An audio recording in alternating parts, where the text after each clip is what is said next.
నమస్తే 2025 మాస ఫలితాల్లో మే మాసంలో కుంభరాశి వారి ఫలితాలు ఏ రకంగా ఉన్నాయో తెలుసుకుందాం. కుంభరాశి వారికి కొన్ని ఆదాయ అంటే ఫైనాన్షియల్ ట్రాన్సాక్షన్స్లో కొన్ని ఆటంకాలు మాసంలో కుంభరాశి వారికి కలిగే అవకాశం ఉంది. అదేవిధంగా కొంచెం రాని బాకీల విషయంలో కూడా కొన్ని అబ్స్ట్రక్షన్స్ అయితే కనిపిస్తూ ఉన్నాయి కుంభరాశి వారికి. కానీ మే 18 తర్వాత వచ్చే సిచ్యువేషన్స్ అన్నీ కూడా ఆర్థికంగా అనుకూలంగా పరిస్థితులు మారబోతున్నాయి కుంభరాశి వారికి అని మనం చెప్పుకోవచ్చు. ఇంకా ఆరోగ్య పరిస్థితులు ఈ మే మాసం అంతా కూడా అనుకూలంగా ఉన్నాయి. అంటే health conditions are very positive. Financial positivity అన్నది మనకి ఆల్మోస్ట్ మే 3rd వీక్ నుంచి పాజిటివిటీ అన్నది పెరుగుతుంది. ఉద్యోగ ప్రయత్నాలు చేసే వాళ్ళకి, అలాగే ప్రొఫెషనల్ వృత్తుల్లో ఉన్న వారికి, వ్యాపార రంగంలో ఉన్న వారికి, వీరందరికీ కూడా ఆర్థిక లావాదేవీలు అన్నీ కూడా మే 18 తర్వాత పాజిటివ్గా సిచ్యువేషన్స్ చేంజ్ అవుతాయి. కానీ మే 3rd వీక్లో అంటే మే 18, 19, 21 తర్వాత కుటుంబ పరిస్థితులు కొంత వ్యతిరేకంగా ఉండే సిచ్యువేషన్స్ అయితే కుంభరాశి వారికి కనిపిస్తూ ఉన్నాయి. అయితే కొంత ఆధ్యాత్మికమైన స్ట్రెంగ్త్ కూడా పెరుగుతుంది.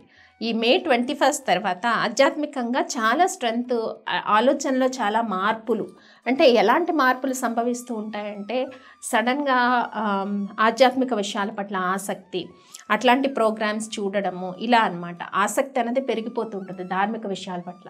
సో ఇది మంచి పరిణామం. కాబట్టి కుంభరాశి వారికి మే 21 తర్వాత స్పిరిచువల్ స్ట్రెంగ్త్ అన్నది పెరుగుతూ ఉంటుంది. ఇది ఒక పాజిటివ్ పాయింట్. ఇంకా ఆర్థిక విషయాల్లో ఇంప్రూవ్మెంట్ కూడా కనిపిస్తూ ఉంది. కానీ పనుల్లో కొంత ఆటంకాలు, తర్వాత ఫైనాన్షియల్ ట్రాన్సాక్షన్స్, కొంచెం రావాల్సిన మనీ కానీ వర్క్ చేసిన దానికి బిల్స్ ఏమైనా పెండింగ్ ఉంటే వచ్చే విషయాల్లో ఇబ్బందికరంగా సిచ్యువేషన్స్ ఉంటాయి.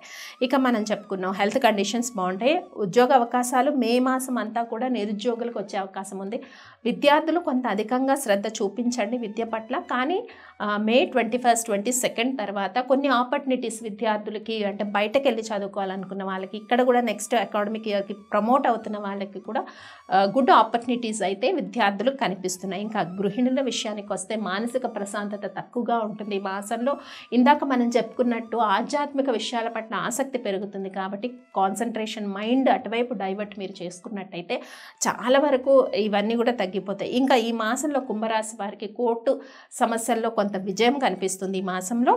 అలాగే స్పెక్యులేషన్ వ్యాపారానికి కూడా అనుకూలంగా కనిపిస్తుంది. తర్వాత వివాహ ప్రయత్నాలు ఎవరైతే చేస్తున్నారో వాళ్ళకి మే 23rd తర్వాత వచ్చే సిచ్యువేషన్స్ పాజిటివ్గా ఉన్నాయి. సంతానం కోరుకున్న దంపతులకు కూడా ఆ టైం అనేది అనుకూలంగా ఉంది.